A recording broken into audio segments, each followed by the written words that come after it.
దేవుని బిడ్డలారా, ఈ దినము సామెతలు 17:9 వచనాన్ని ధ్యానిద్దాం.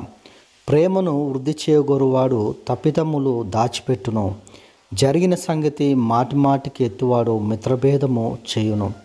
దేవునికి మహిమ కలుగును గాక. దేవుని బిడ్డలారా, ప్రేమను వృద్ధి చేయగోరువారు తప్పిదమ్ములు దాచిపెట్టును అని వాక్యములు మనం చూస్తున్నాం.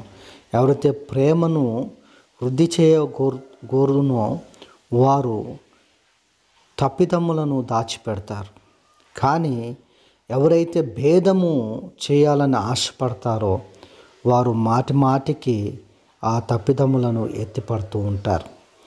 దేవుని బిడ్డలారా, నిజముగా దేవుని ప్రేమ సహించును అని వాక్యం సెలవిస్తూ ఉంది, ప్రేమించును అని వాక్యం సెలవిస్తూ ఉంది, నమ్మును అని వాక్యం సెలవిస్తూ ఉంది.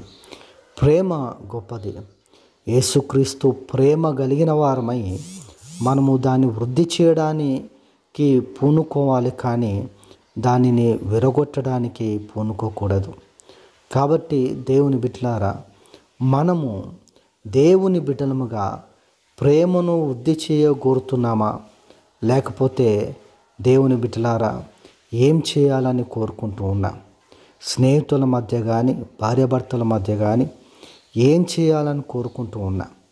మాటిమాటికి వారి తప్పులను ఎత్తిపట్టినప్పుడు నిజముగా విరోధమైన జీవితాన్ని జీవించడమే తప్ప, మరి మిత్రభేదము చేయడమే తప్ప ఇంకా వేరేది ఏది కూడా లేదు. ప్రేమను విరగొట్టడం అవుతుంది.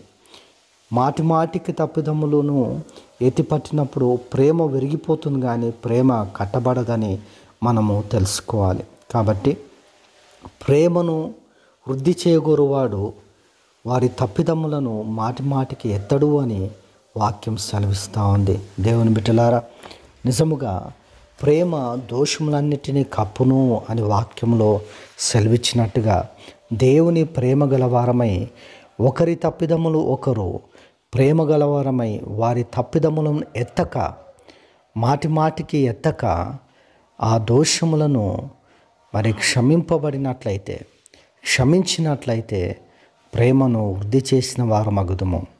దేవుడట్టి కృప మనకు అనుగ్రహించునుగాక. ఆమేన్.